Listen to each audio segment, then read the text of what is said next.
नमस्कार दोस्तों, आप सभी का हमारे YouTube चैनल ट्रिक सबसे तेज में स्वागत है। आज की वीडियो में हम सीखेंगे यहाँ पे जो क्वेश्चन लिखा हुआ है सभी में शून्यों की संख्या ज्ञात करने का। हमारा आज का टॉपिक यही है कि शून्यों की संख्या ज्ञात करने के जो क्वेश्चन आते हैं एग्जाम में उनको देख लेंगे।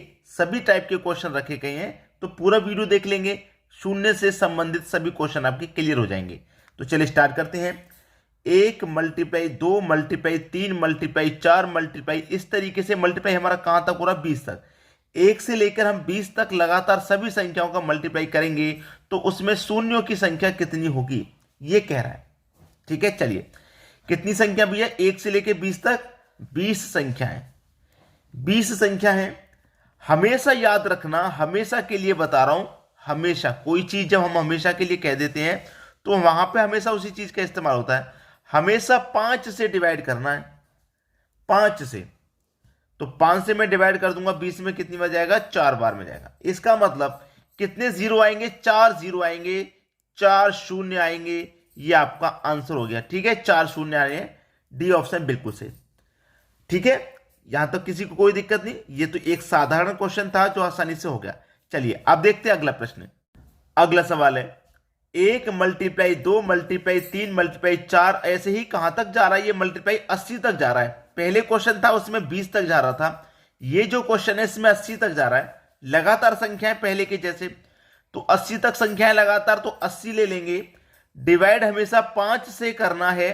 5 से डिवाइड करूंगा मैं 80 में, कितनी बार जाएगा? 16 बार जाएगा। तो क्या 16 आंसर आ गया? नहीं, नहीं आया 16 आंसर। क्यों नहीं आया? हम 5 से डिवाइड जब तक करेंगे जब तक डिवाइड होगा। 16 आंसर आ गया। इस 16 में भी हम क्या करेंगे? 5 से डिवाइड करेंगे, कितनी बार जाएगा? 3 बार जाएगा। एक शेष बच जाएगा, उससे कोई मतलब नहीं है। जितनी बार शेष जाएगा, जितनी बार मतलब मल्टीप्लाई डिवाइड होगा, उतनी बार तक डिवाइड कर देना है। जो रिमाइंडर बचेगा, शेष बचेगा, उससे कोई मतलब नहीं। 16 बार पहले गया था डिवाइड, 3 बार ही अब गया है, तो 16 और 3 कितना हो गया? 19 हो गया। इसका मतलब इसमें क्या होगा? 19 शून्य होंगे। डी ऑप्शन बिल्कुल सही। अगर आपने ऐसा सोचा था कि 16 हमारा पहले ही आंसर आ गया है और 16 कर भी दिया आपने, तो गलत कर दिया, आंसर नहीं मिलेगा सही। इसीलिए मैं हमेशा कहता हूं कि पूरा वीडियो देखें जिससे कि पूरी जानकारी आपको मिल जाए। ठीक है, चलिए अब देखते हैं अगला सवाल। अगला प्रश्न है 1 मल्टीप्लाई 2 मल्टीप्लाई 3 मल्टीप्लाई 4 मल्टीप्लाई 5, ऐसे ही मल्टीप्लाई कहां तक जा रहा है? 100 तक जा रहा है। 100 तक मल्टीप्लाई जा रहा है आपका। ठीक है, 100 लिख लेंगे। डिवाइड हमेशा 5 से करना है, तो 5 से 100 में डिवाइड जाएगा भाई 20 बार। 20 बार जाएगा।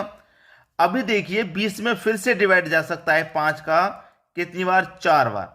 अब 4 में नहीं जाएगा, 4 में तो जाएगा नहीं। अब जब नहीं जाएगा तो यहीं पे रुक जाएंगे। तो यहां पे डिवाइड किया था 20 बार, यहां क्या? 4 बार। आंसर आ जाएगा 24। शून्यों की संख्या कितनी भाई? 24 आ जाएगी, यानी कि बी ऑप्शन। याद रखना इस बात को। ठीक है, जो मैं बता रहा हूं कि यहां पे 20 गया है ना डिवाइड में, तो 20 में फिर से दो। जब तक 5 से छोटी संख्या ना आ जाए डिवाइड आपको तब तक देना है। चलिए अब देखते हैं अगला सवाल। अगला प्रश्न है 1 मल्टीप्लाई 2 मल्टीप्लाई 3 मल्टीप्लाई 4 मल्टीप्लाई 5, ऐसे ही कहां तक मल्टीप्लाई हो रहा है? 500 तक। 1 से लेकर 500 तक। तो आप क्या करेंगे? इस 500 को लिख लेंगे और डिवाइड हमेशा 5 से करना है। तो कितनी बार डिवाइड हो जाएगा? 5 एकम 5 और 2 जीरो, यानी कि 100 बार कट जाएगा। 100 बार कट गया। अब इस 100 में फिर से डिवाइड दो 5 का, तो कितनी बार में कट जाएगा? 20 बार में कट जाएगा। इस 20 में अभी तो डिवाइड जा सकता है, तो इस 20 में भी डिवाइड दो 5 का, कितनी बार जाएगा? 4 बार। अब 4 में नहीं जाएगा, नहीं जाएगा तो यहीं रुक जाइए बस। सबको ऐड कर लो, 100 और 20 और 4 सबको ऐड कर लो।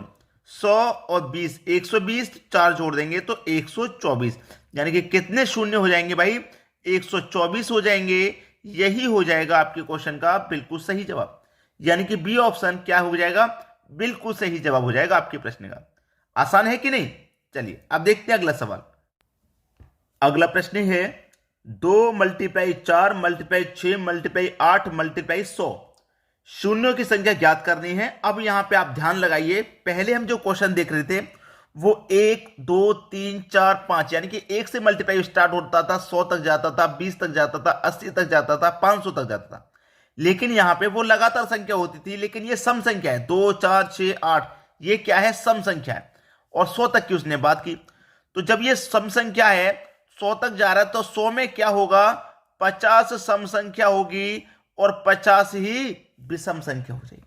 ठीक है, तो हमारी 2 4 6 8 हम 100 तक जा रहे हैं से, तो हमारी कितनी संख्या मिलेंगी हमको? 50 संख्या ही तो मिलेंगी, क्योंकि हम एक संख्या को छोड़ करके चल रहे हैं। चल रहे हैं कि नहीं चल रहे? 100 संख्या नहीं है इस बार भाई। 1 से लेके 100 तक चलते लगातार तो 100 संख्या होती, लेकिन ये हमारे पास 50 संख्या है, क्योंकि हम एक संख्या को छोड़कर चल रहे हैं। तो हमारे पास क्या है? 50 संख्या है। डिवाइड हमेशा 5 से ही देना है, तो 5 से डिवाइड दूंगा तो 10 बार में जाएगा। इस 10 में अभी फिर से डिवाइड हो सकता है, तो फिर से डिवाइड दो। ठीक है, 2 बार जाएगा, तो 10 और 2 कितना हो जाएगा? 12। यानी कि कितने शून्य हो जाएंगे भाई? शून्य हो जाएंगे आपके 12। बी ऑप्शन सही जवाब है। क्लियर है? चलिए अब देखते हैं अगला प्रश्न। अगला प्रश्न है 1 मल्टीप्लाई 3 मल्टीप्लाई 5 मल्टीप्लाई 7 मल्टीप्लाई 9 ऐसे 79 कहां तक जा रहे हैं? 99 तक शून्यों की संख्या पूछा है। देखिए यहां पे जो क्वेश्चन है वो ये है कि आपके पास सभी संख्याएं विषम हैं। आप दो विषम संख्याओं का मल्टीप्लाई करेंगे, याद रखना, दो विषम संख्याओं का मल्टीप्लाई करेंगे जो कि लगातार हो, जो कि कैसी हो? लगातार हो, तो कभी भी इस इकाई अंक में शून्य नहीं मिलेगा। 1 का मल्टीप्लाई 3 से कर दूं 3, 3 का 5 से कर दूंगा 15, 15 का कर दूंगा 7 से, या 5 का कर दो 7 से 5 7 35, कभी भी शून्य नहीं मिलेगा आपको, याद रखना। 7 का कर दो 9 93 63, कभी भी दो संख्याएं लगातार आ रही हो विषम, लगातार कभी भी संख्याएं चल रही हो विषम, उनका मल्टीप्लाई लगातार कितनी भी संख्या तक करते चले जाना, कभी भी शून्य आपको नहीं मिलेगा, कभी शून्य नहीं आएगा इकाई अंक में। तो इसका जो आंसर है नन ऑफ दिस हो जाएगा। बात समझ में आ गई? चलिए अब देखते हैं अगला सवाल।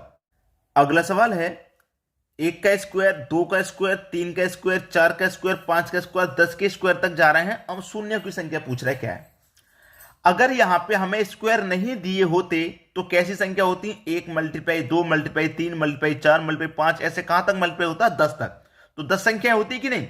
तो हम क्या करते हैं, अगर स्क्वायर नहीं होता तो 1 का मल्टीप्लाई 2 का 3 का ऐसे 10 तक जाता तो 10 लिख लेते और 5 से कर देते इसमें डिवाइड, तो कितना आंसर आ जाता? 2 आंसर आ जाता, अगर स्क्वायर नहीं होता तो। ठीक है, अब हमारे पास इसमें स्क्वायर भी है, पावर कितनी है? 2 है। तो हमें क्या करना है, पहले तो बिना पावर के सॉल्व कर लेना है, जैसे कि अभी हमने कर लिया। 10 में 5 से डिवाइड करके 2 बार गया।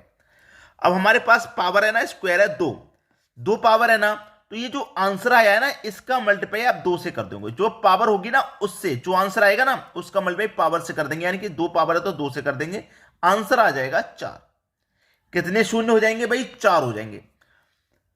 मैंने मान लिया कि हमारे इसके ऊपर स्क्वायर नहीं है। स्क्वायर जब नहीं है तो 1 से लेके 10 तक मल्टीप्लाई में संख्या चल रही है, 10 तक जाए तो 10 लिखेंगे, 5 से डिवाइड करेंगे, 2 बार आंसर आ गया। अब पावर 2 चल रही है तो 2 से गुना कर दीजिए। अब देखते हैं अगला सवाल। अगला सवाल है 1 2 3 4 5 ऐसे ही 10 तक जा रहे हैं, लेकिन पावर क्या है? 3। तो अभी अभी मैंने बताया है कि पावर को थोड़ा भूल जाइए।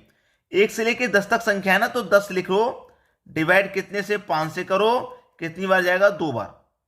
अब हमारे पास पावर कितनी है? 3 है ना, तो आप यहां 3 से मल्टीप्लाई कर दो। पावर 2 थी तो 2 से मल्टीप्लाई कर दिया, 3 है तो 3 से कर देंगे, 2 का त्रिका 6 हो जाएगा, आंसर आपका 6।